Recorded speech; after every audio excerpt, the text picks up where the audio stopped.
Welcome to this new episode of our podcast regarding sales. Today we have who's probably the one and only Daniel G, the guy that has created sales more or less as we know today.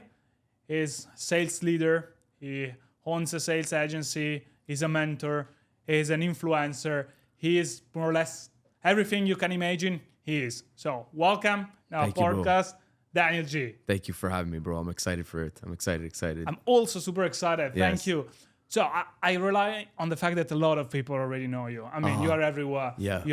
You have done a great job in your sales career and in your social career as well, because I've always seen that you created this double half on which side you're great in sales, but on the other one, you're also great on socials. You created a massive amount of followers. But for the ones that are not going to be a lot, that don't know you, can you tell us a bit more about your career, your experience, where you're coming from? Yeah. So I started sales when I was young.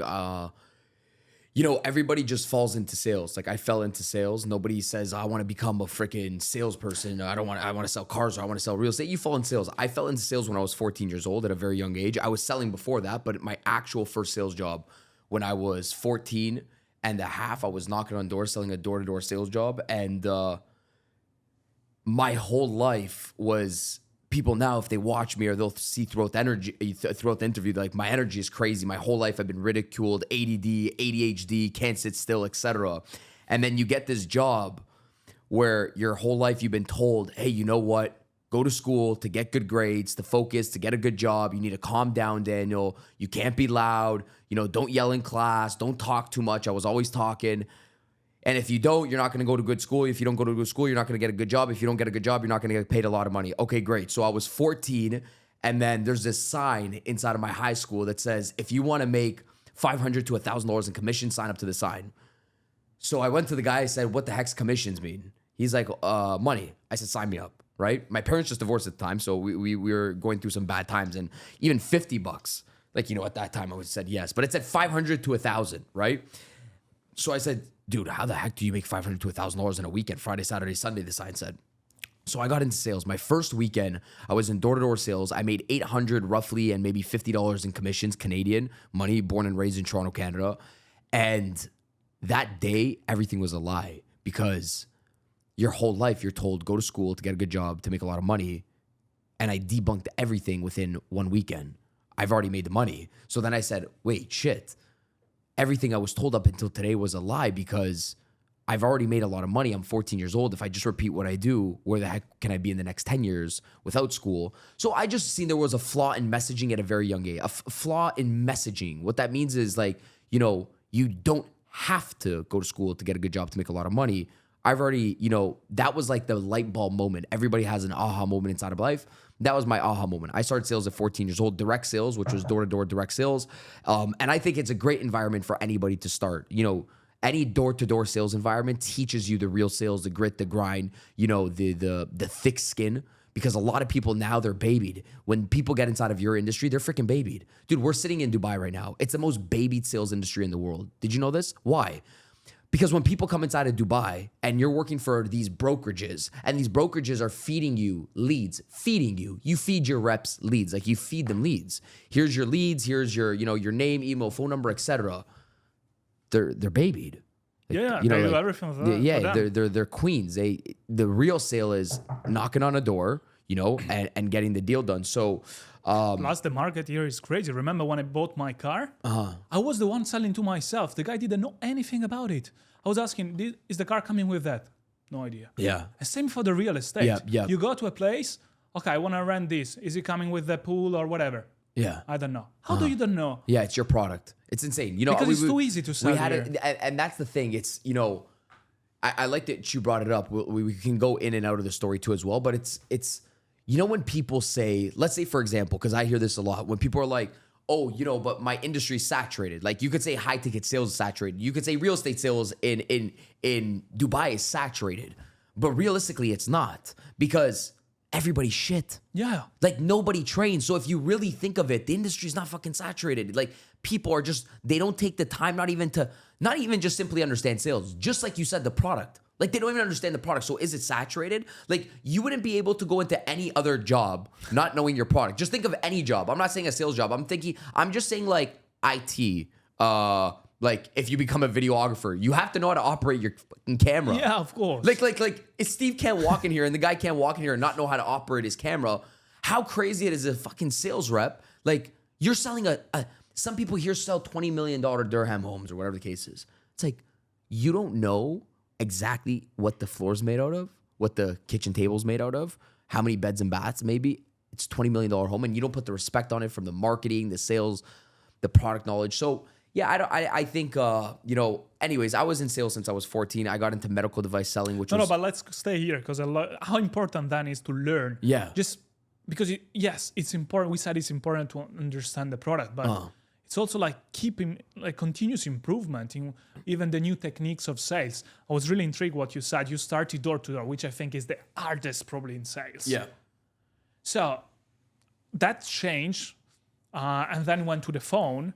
But what do you say to people? Like why they need to shift to different type of sales? Why they need to continue learn new stuff? Why is that important today? You mean moving into new sales? No, yeah, meaning to adapt to the new type of sales. So let's suppose 20 years ago, you knock on the doors and you would make tons of money. Today, probably it's not really working in the same level. Yes. But you need to adapt in learning, okay, now if knocking on the doors is not really working as it used to, still working, but maybe not as well. Yeah. Should I learn how to close on the phone, for example? Yeah.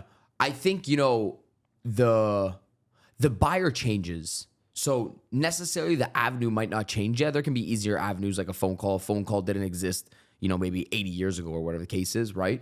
But I still train a lot of door-to-door sales reps in America, right? With American Still products. A huge with market. Real estate agents, insurance reps, solar reps, roofing reps, right? And do extraordinarily well, but it's the people that learn how to communicate a little bit differently to today's buyer. Why? Today's buyer is more closed off. Today's buyer used to knock on their home 20 years ago. They used to be open and invite you in for lunch. Now, people are on their phones, are closed off. Everybody's stranger danger. Don't talk to strangers. So it's if you can master how to knock on a door or how to make a cold call, then, selling on a warm call is super easy. I think, people, the best tip for salespeople is you don't understand how to sell. You understand how people buy.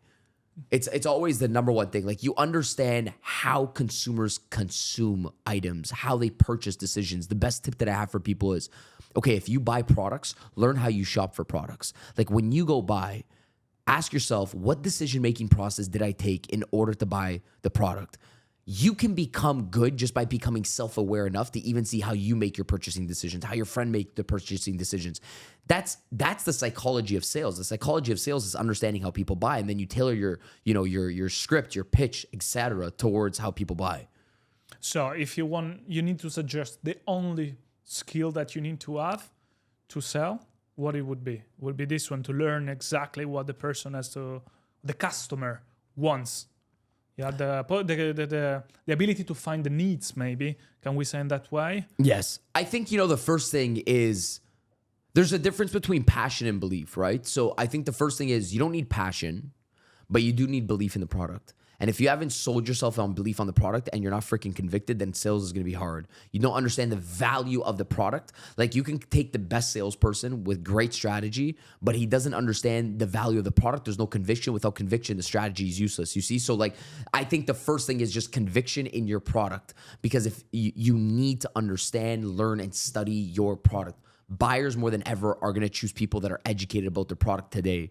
And the reason why that's most important is because your job is, when you're selling a product and it's a $50,000 product, or you're selling a home and it's a $5 million home, it's to build up the value 10, 20 times higher, the perception of value 20, 30 times higher than what the individual is paying for it. It is physically impossible to build on value if you don't know, what your value of your product is. You can't build value on the product. You can't, if your product's $50,000, you can't build a $500,000 price value if you don't know why your product is priced at $50,000 and why people have shopped the product at $50,000, why your owner decided to price it at $50,000. So I think the first thing is conviction and belief for sure in your product. It comes from product knowledge. It comes from why was it priced the way it's priced? How does it measure up with your competition? So it's, you want to understand people, of course. I always say 3 P's, right? So it's people. So you want to understand how people buy, number one. Yeah. Number 2, it's product. You need to understand your product. And I think number 3 is positioning. It's super important. People forget this. Like, how do you position inside of the marketplace? So I think a great sales reps really masters all 3 areas. They master people 24/7, just like we were talking about. The lady was in here and you know, she said, Steven, and boom, me and you both picked up and we said, holy shit. How did you remember that in 2.5 seconds? That's people. People don't master that. That's one. The second thing is, you know, I was saying your product, studying your product, the value of your product. The third thing is the positioning. How does your product position in front of all your competitors? Why would people shop your product that is twice the size, twice the price over competitors that are 3 times cheaper? Why? So that's going to also allow you to think, because you're going to get that brought up. If you don't know the positioning of your product, people are going to be thinking about that. You're not the only person they're looking at. If you're selling a high ticket program and it's $5,000 and I've seen an ad for a program that's $500 and you don't know positioning, why you're positioned at $5,000, then you cannot build the value. And their objection is going to be, I just need to think about it. But what they're thinking about is, why is this person $5,000 and I just seen an ad for $500, which goes back to also just understanding your buyer. Hey, where they shopped, what they looked at, what are they comparing to? When the price is too high, asking a question simply to say, well, compared to what? Like, you know, no sales reps usually ask this. Well, you know, I just don't have the money right now. Yeah, I know. Could it be a little bit expensive, Nicolo? Yeah, you know, it's a little bit expensive. Because I know, right? Like, hey, he's probably thinking in his head, it's not about the money. He doesn't see the value. So he's thinking inside of his head, the product's too expensive. So let me bring up the elephant in the room. He's thinking it's too expensive. And he's comparing expensive towards something, right? Hey, could it be too expensive? Yeah, you know, so it's not even price. It's just that he's comparing. It's not even that your price of your product, they don't have the money. They're comparing the price of your product to another price that they subconsciously seen maybe a year and a half ago that they might not even remember. They just might not even think like, oh yeah, I looked at something that was $500 and this guy's selling me a product that's $5,000. And then you ask a question, hey, you know, 100%. And by the way, what are you comparing it to? Oh, you know, this. But you need to ask the question. That's the point. You What have people to. don't do. You have to, because there's probably a comparison inside of that person's head. There's always an anchoring bias in every single consumer. Like, you know, they could even have an anchoring bias of buying a car or looking at a car, a Honda Civic, $25,000 in 2023. And now in 2024, it's $33,000. And now their anchoring is $25,000. So they no longer even want to pay that $8,000, right? But inflation goes up, something went up on the car that you don't even know as a sales rep, as a good car sales rep. Hey, there's an anchor. Their anchor's 25 because they may have seen this Honda last year at 25. You have to give the reason as to why your Honda now is an $8,000 increase, and it just can't be inflation because that's not a good enough selling point. You have to understand the value of the car today and why it increased $8,000, because there might be an anchor inside of that person's head. You have to pull it out of them. You have to ask the question in order to build value again on the product, right? I love it because, yeah, first, everything starts from the product and the market. Like, you need to know as a sales, whatever you do, you really need to know what you said. It's the base. Then, of course, there are all the techniques to close, whatever. But if that's missing, that's it. Yeah. And then I ask you a bit more details about how important it is to ask questions, to learn the person in front of you. That could be either on a phone call, on door-to-door, whatever. Because I've seen so many salespeople don't asking questions. Like, you know, relying on assumptions. Okay, this guy has to think about it because... No, there's no because. They have to ask why. Why do you need to think about it? Yeah, you have to understand. It's, you know, it's crazy to me that you can go to bed as a sales rep and think the thought that somebody has to think about it, and you go to bed being like, what is it? You have to figure out what it is. You know, like what is it? I need to think about it. Yeah, but what is it? How do you go to bed in obscurity? Obscurity means the state of being unknown. Most sales reps go to bed in obscurity. And I think that just the value of asking questions, it's like, do you seek to understand or do you seek to reply? And most sales reps seek to reply. They don't seek to understand. And that's a problem with a lot of sales reps. They ask questions just to reply for another question, but they don't ask questions to actually understand what's going on in the client. So they never really listen to the other individual. What we were just talking about, again, people just fire off a question to reply to their next question, right? And that's wide communication. I think any great sales rep has the ability to go deep on their communication and say, hey, by the way, Nicolo, 5 minutes ago, I was taking down some notes. You told me something about, a position you were in 3.5 years ago. Can I ask you a question? I know I was going to ask another question, but can I just park and ask you a question what you told me 3.5 minutes ago? I just want to go a little bit deeper on that. The human brain, what differentiates a great sales rep between somebody that's average is somebody that listens, and then somebody that can interrupt the train of thought that a prospect already assumes. You assume that I'm going in one line of conversation, and now I stopped you and I brought you back. The prospect's like, ooh, nobody ever does that with me. They keep just going in a straight line, straight, right into the close. But nobody ever says, hey, I was listening to you. Let's go back to this for 2.5 seconds. It's a little bit different. Your brain is not used to that. You're just used to going in a sequence of questions and not being like, hey, I have some notes down here. And as we were talking and I was looking out also at some of my notes, you brought up something in my head. Carol was in your exact same position. Let me just go back on that. How did you get in that position where you lost your whole business? I kind of just want to better understand before we talk about X, Y, Z. The person's thinking in their head, the salesperson gives a crap. And sometimes right there as high-level sales executives, that's when the sale's made. That's what the close is right there. Yeah. The close is right there because there was something passed over, which is an invisible line of trust and rapport right there. And that's what closes the deal. And you're thinking it's a one-line closing strategy, but there's something right there that happened energetically where the person's like, that felt good. And that feeling good is what gets you the sale a little bit closer. Yeah, the guy's really listening to me. I can believe this guy. Correct. This guy is actually offering me, suggesting me a product that it fits my needs because he knows me, because he understood me. Yeah, sometimes it's one word maybe, but you need to listen, to hear that. If you're just following the script, if you're just focusing, you ask a questions and then the guy is talking and then, okay, what should I ask next? No, listen to what the guy is saying. Amazing. So very good, do you believe more in a script or in a method? I believe in understanding the script the way it's written. So if you can call that a framework and a methodology. So, I think a script is there for people to stay in track. The problem with scripts is that people don't understand why the script is written a certain way. So it's like, if somebody's ever training on a script, stop and pause and ask yourself, why is the script written like that? Like, why did you open up the conversation like that, saying the agenda in the beginning? Why did you deal with the objection like this? Why did you close like that? Why are you asking these questions? Do you know why you're building the gap? Like the only time a script is effective is the sales rep knows why they're saying what they're saying. If not, they're going to forget. So the script is absolutely useless. You need to understand the methodology behind the words. Because if you don't understand the method, like I understand my methodology in sales very well, so it can mold and shape into any single stage, conversation, training. Back and forth. Correct. Because I understand the buyer, why I'm saying what I'm saying, how to approach people in conversations, and it's not word for word, right?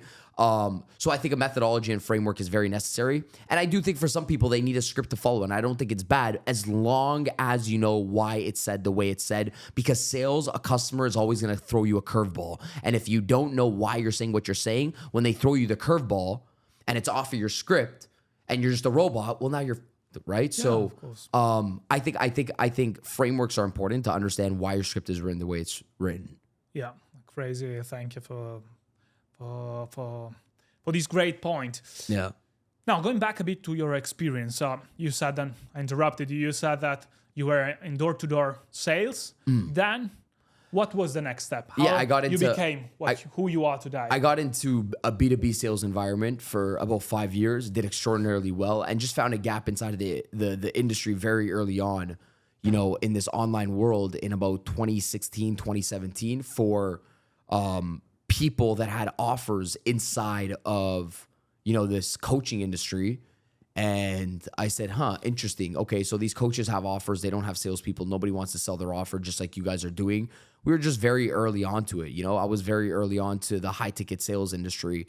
I seen a need for it. I seen a need for people needing salespeople. And the best part about it was I had them because I was training high schools and colleges on how to sell. And these kids were like, whoa, this is amazing. So they said, dude, how can I get a sales job with you? I'm like, well, I don't have a sales job to offer you.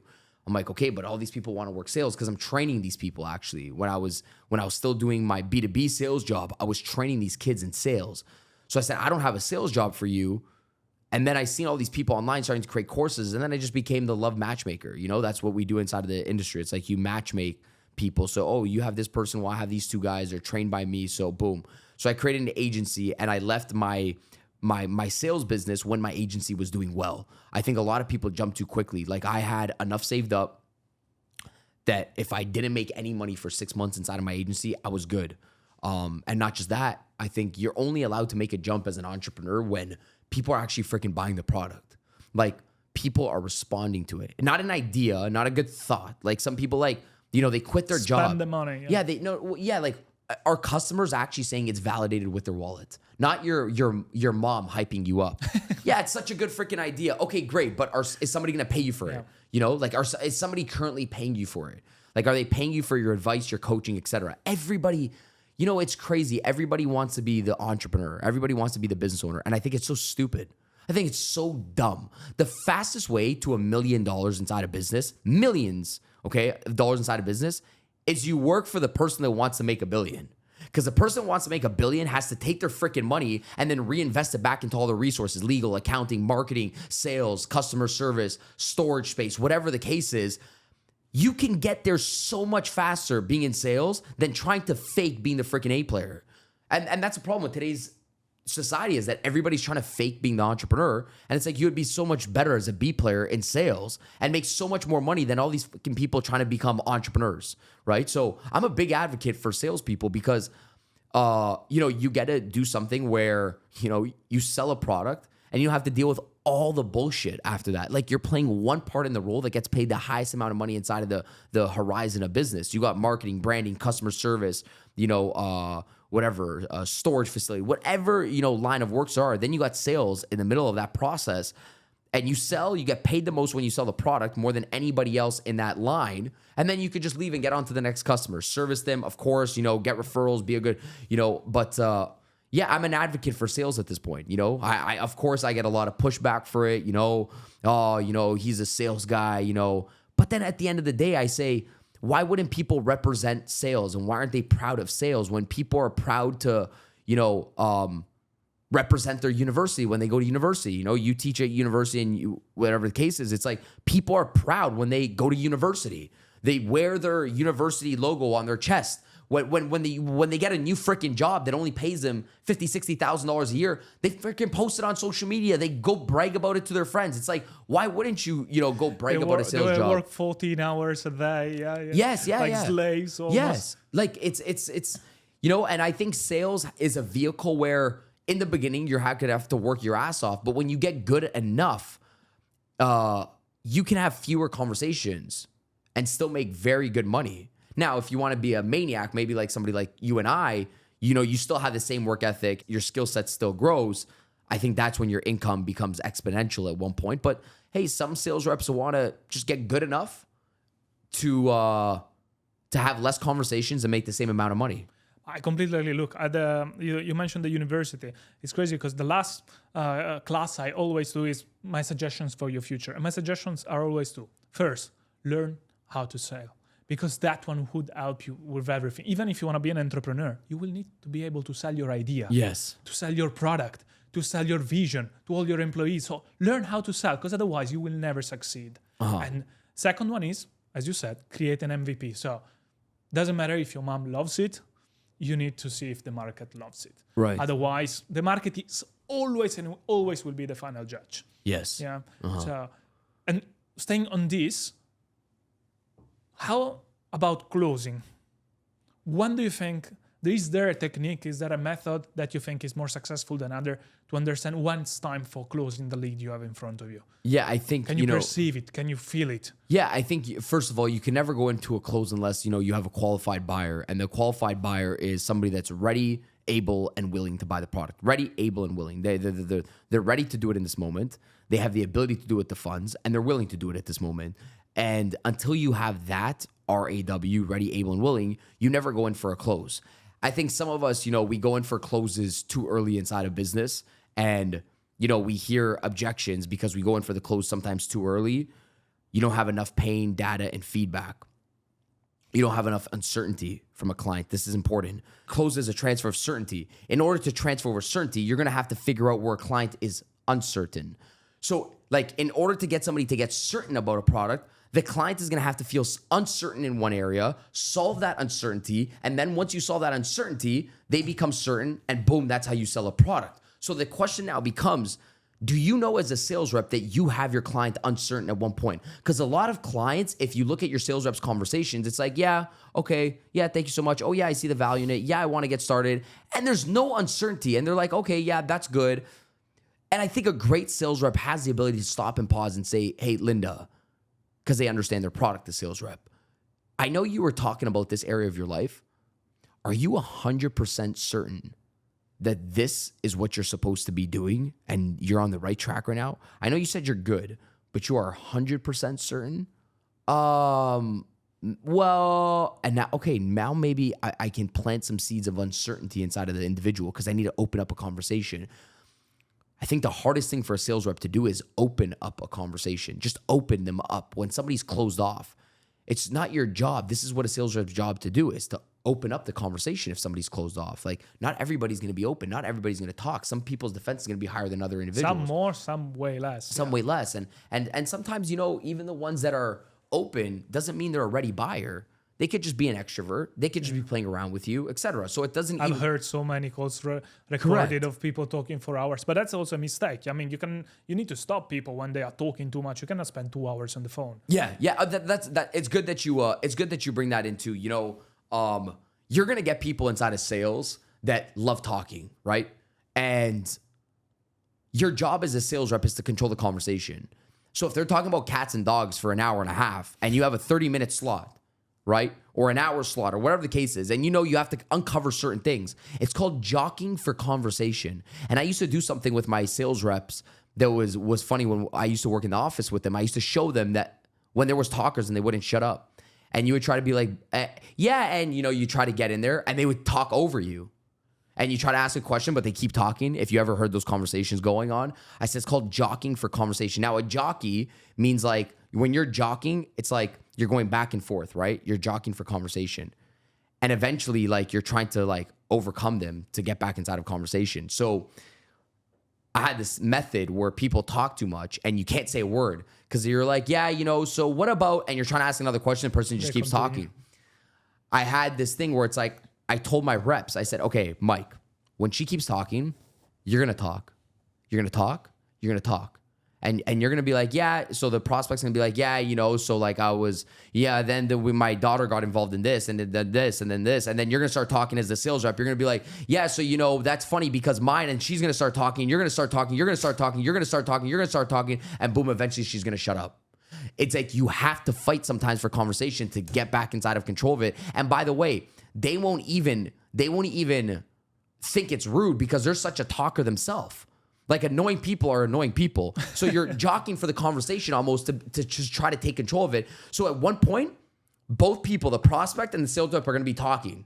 And it's very funny because I've time tested it with prospects that are talkative that don't shut up. At one point, you're going to be going 100% as you're talking as a sales rep. They're going to be going 100%. Two people are going to talk at once. In the next 3 to 5 seconds, she's eventually going to shut up and be like, oh, wait, he's saying something.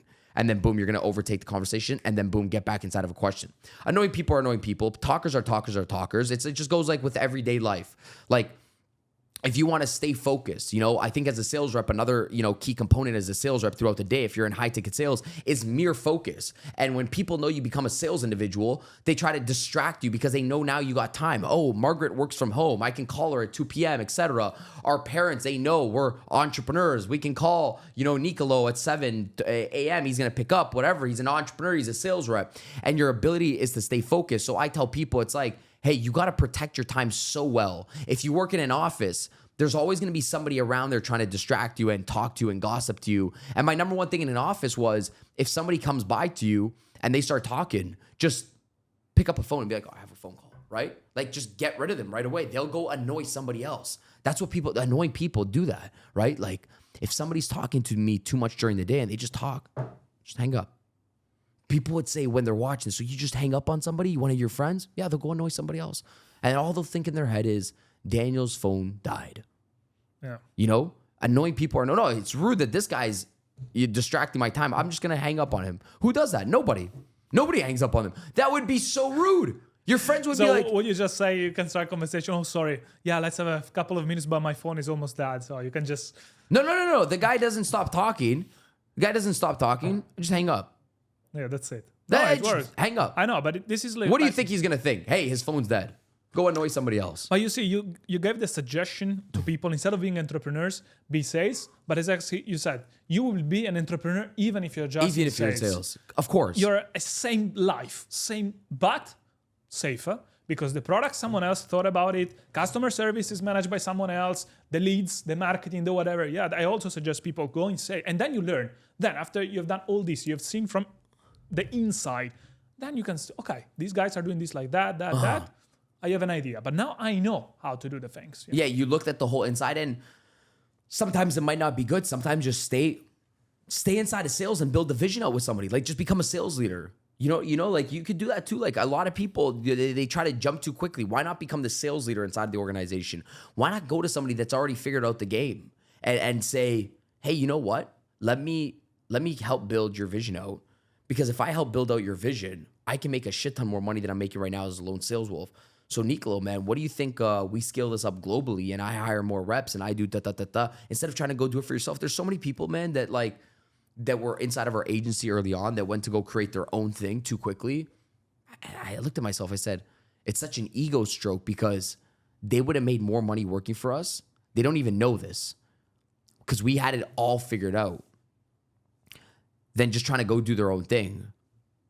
And they could have built it up so much faster, learned so much more, and taken initiative. But everybody always thinks like, oh, I got to become the business owner. I got to go do the next best thing. I got to go, do this or do that. Like, my whole thing. And like I train a lot of network marketers too as well. And I say, I love the thing where people are like, you need multiple sources of income to become a millionaire. But I also think that like... one is one of the craziest. I think at the end of the freaking day, if you're in sales, the way I see it is if you're in sales, just build another team. It could be another source of income. Like literally, if you're really thinking about scaling a company, build another team. It's another freaking source of income. Nobody makes money anymore because everybody's pitching that shit. Everybody's pitching, you need 7 sources of income to become a millionaire. What? No, you need to get great at 1 or nobody's going to trust you on 2, 3, 4, 5, 6, and 7. At least inch it up to $1 million. Maybe if you didn't make exactly $1 million off of 1, at least you're in that area of Plus few you would go $100,000. crazy with 7 different businesses. It's impossible. Not even businesses. Every source of income that you bring into your life is time, and time equals energy. So it's like when you even go invest in real estate, that's time and energy that you're taking away from your current source of income. So I think, people just got to stay focused on, just feeding their number one source of income and just become so freaking good. Just become so, like, that's where confidence is built inside a business, is that you become so good at one industry that no matter what happens to the marketplace, nobody's coming to freaking save you. There's no politician coming to save you, but you're good. You can wake up in the morning, you can make a sale. That's where confidence is built in. That's why you and I have confidence, because we got good at one thing. So we know if we have to go sell another product, we would figure out the value of the product, where the customers are, and learn how to sell the product. I love it. I read once a great quote that I actually wrote it down is, every asset sooner or later becomes a liability. So if you create 7 different businesses, I don't want to be in your shoes, because I would go crazy. But all this, it's connected to a thing. Like, there's been a bit of disinformation online in the past years, because people went out just to try to sell every type of thing possible. They said everything. Like, even digital marketing, it's super important. But my point today is, everybody knows how to do digital marketing. And what about sales? There's not enough teaching about sales, but so people end up with tons of leads. And there is no more. I remember when I started in digital marketing space, was 2014, 15. People were buying like this. Right. Now it's no more the case. People Right. don't trust anymore the prospect. They've been scammed. They bought things that were not advertised. Or even, the cost of acquisition is too high. So why nobody's thinking about sales? But just because they rely, you do digital marketing, you have 7 different type of incomes. You do that. Like, I don't know. I think people online need to be just a bit more careful about they learn. I agree with you. I love, I think when you're in a position, if you are a sales rep, like, really care about it. Like train on it, like care about it. Don't stop caring about your education inside of sales. And that's why I think you and I connect so well, because you still constantly invest in your growth. And it's like, I was at your mastermind, which I suggest to everybody actually to join. And what's crazy is like, it's not even easy. It's not even the money that it costs to join a mastermind. It's the intention. The intention is much more, because your intention is like, I'm always going to fly out. Look, that's money. Like flying is not the money you spend on a ticket. It's the money in the time that you have to invest on the road when I come to Dubai. Yeah. Like somebody would be like, oh yeah, but don't worry, I'll cover your expenses, Daniel. Yes, but I still have to think about 7 days off of work, traveling, being jet lagged, not being able to work these certain hours. The luggage, I hate the luggage. I'm learning how to travel a little bit better these days. But yes, the everything. So to me, it's like, nobody inside of your life should care about your freaking business more than you care about your business. And that's the problem with today's day and age, is that we think that somebody's going to come out of nowhere and like invest in our growth for us. Like it's a big problem for sales reps, that you're expecting your leader to care about your income more than you care about your own income. Like my grandfather always used to say, don't let nobody, old Sicilian grandfather, he said, don't let nobody look left and right for you. Don't let nobody. Don't even trust nobody when they say they're going to look left and right for you. You look left and right yourself. Nobody should give a shit about your business more than you give a shit about your business. I think it's ridiculous when you got to force your freaking team to like invest in themselves, study at nighttime, show up to events, do something, invest in a freaking mastermind. How the heck are you going to let somebody care about your income more than you care about your own income? Like this to me is absurd inside of life. And these people never win. These people never win because they just do enough inside of life, and enough is never enough. Like it's never enough. Man, this guy yesterday, Nico, I'm playing soccer, right? We were in Dubai, I'm playing soccer. And I think like in between halves, and I was just training this team too a day ago in real estate. There were a bunch of brokers, and then we all went to go play soccer together. So they know I'm a maniac on stage, right? And then they see me when I'm playing soccer, super energetic. But then halfway through, I'm on my phone. I'm taking some calls. I'm probably closing out a deal, doing something on my phone. The guy comes up to me and he looks at me and he says, dude, and I've heard this my whole life, when do you ever stop? And I said, well, I have a question for you, because I've heard that my whole life. Do you ever freaking stop? And I said, at the end of the month, when you have bills and the Amex company comes, do they fucking stop sending you the bill and say, oh, you know what? Let's just relax on Daniel. They send the bill. They send the car bill. They send the insurance bill. Nobody stops. When you got to take your kids to school and you have to put them in a certain program, they're not going to say, okay, let's just give a break on this family today. No, I said, they're not going to fucking care about you at the end of the month. So why am I going to limit my work down? I'm not going to stop because they ain't going to stop the expenses.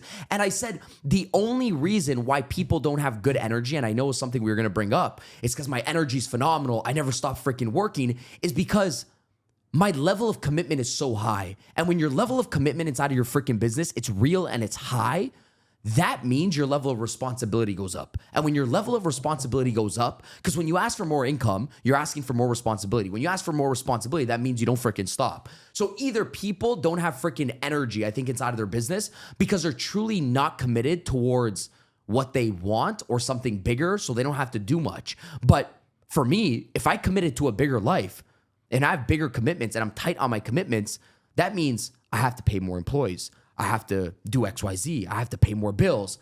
That means I can't freaking stop. I'm working twice as harder right now as the skill set grows. I have to work twice as harder right now.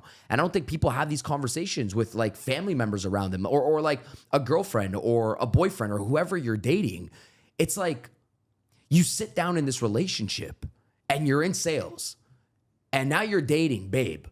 And you're saying, hey, listen, babe, I want to make $50,000 a month right now. And you're a sales rep and you're dating this new girl, this new guy, and you tell them, hey, I want to go make $50,000 a month. And they're like, oh yeah, that's amazing. You're sharing your goals in the beginning and everybody's so supportive in the beginning. That's $600,000 a year now. And then you look at babe and say, and then one day you come home and she's like, you're working like crazy. You never stop. You're working 16-hour days, 7 days a week. When is this going to stop? You have to put your foot down and say, hey, and this could be before this happens. I wish I knew this before. Can I ask you a question, babe? Yeah. How much does the average person make every single month? I don't know, $4,000, $5,000 every single month take home? Yeah. $4,000 or $5,000 average in America a month. before taxes, okay, great. I just freaking told you I want to make $50,000 a month inside of sales. So not only does that mean that like I'm trying to make 10 times freaking more than the average individual every single month. Think of the work ethic that you have. Need to do work 10 times more work, which is physically impossible. It's physically impossible to work 10 times more inside of a day. It's physically, because you can't even freaking work 50 hours in one day. If somebody's working 5 hours or 10 hours and you try to do 10 times more, that's 100 hours. So now I'm going to need to maximize my days to 16 hours because I need to sleep for 6 to 8 hours, take care of my body, etc. But not just that, I have to take care of my emotions 10 times more. I have to focus my energy 10 times more. I have to educate myself 10 times more. I have to, oh, by the way, when you want to go from $5,000 a month to $50,000 a month, not only do you got to take care of your own emotions, you got to take care of other people's freaking emotions around you. It's fucking a lot. And you know what? When you tell somebody your goals, I think now more than ever, you have to tell somebody this is what's going to come with it. Like, what do you mean? Yeah, like nobody understands. People just throw this money out like, oh, I want to make $20,000 a month, $50,000 a month. Freaking think of it. Like it's a lot of money. You have to see what comes with this shit, right? So to me, I don't, open up my hands and then complain when they're full of problems. It's almost like you ask for them inside a business. So my energy comes from always upping the goal and the commitment. So the energy has to, it has to up, or if not, you kind of die out, I love the example with a girlfriend, but I also seen it in a different way. Like you're in a relationship, you're committed. It's not the one day you say, okay, I take a break, because now I need to relax a bit. You don't. So relationship as your work, you need to be always fully committed and invest in it. If you're in a relationship and one day you feel like, oh yeah, I take a break, that's going to be bad. Or I don't answer the phone for a week. Or, okay, we stop going out. Or we stop spending time together. That's when the relationship falls apart. Correct. Same on your job. Correct. You always need to show up every day, always need to push hard, always need to do something. So I ask you, as probably the last question, what would be your suggestion to anybody who's listening that maybe wants to become an entrepreneur or wants to become a salesman? I think the number one thing is know why you're doing it in the first place. Like understand, because it's a profession where you can get punched in the face, right? And if you're emotional about a lot of things inside of life, then sales is probably not right for you. I think it's the ability to leave your emotions at the door. It's like when you walk inside of a movie theater, you leave your belief at the door and you walk inside the movie theater and you have a fun time, right?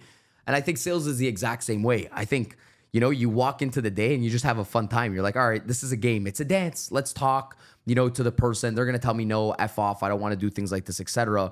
And it becomes a dance. And you got to understand, why you're doing it. And I think as an entrepreneur, to me, everything's energy. I'm weird with energy, but I believe, as an entrepreneur, when you set out a goal for yourself, with a goal becomes a certain frequency and energy towards that goal. So like, let's talk big numbers. Some entrepreneurs say, I want to make $100,000 a month. I want to make, $1 million a month. I want to make $10 million a freaking year. And that's your goal as a sales rep or an entrepreneur, whatever it is that you do. Okay, that has a big frequency towards it. Like that's a lot. Like that's a lot of dollars. Of $1, that's 10 million $1, right? Okay, great. You have to constantly understand the frequency of your goal, because if you don't, then you're going to get caught up in the small bullshit. And the small bullshit is what fucks people up inside a business. It's like you said at the beginning of the year, you want to make $100,000 a month. You want to make $1.2 million a year, $1.2 million a year. Then how the heck do you get discouraged when one fucking person doesn't reply back to you? The one person is not at the frequency of your goal. And most people get screwed up inside of life because they're like, well, that person didn't reply back to me, and you can't let it go. I was talking about it on this post yesterday on an Instagram. I said, but your goal is $1.2 million. One person's not going to change the goal. It's going to be accumulation of a lot of things happening. You have to understand the frequency of what you want inside of life. It's like I market, brand, and promote, right? I said in my life, hey, I'm going to be the world's #1 sales trainer. This was years ago. The world. There's 8 billion people in the fucking world. When I mean I want to become the world's #1 sales trainer, when I said that 5 years ago, and we dominated the whole space in the last couple years, when I said that, I said, that's going to take hundreds of millions of people to impact, hundreds of millions of people to impact, to get impressions from, to reach these people, tens of millions.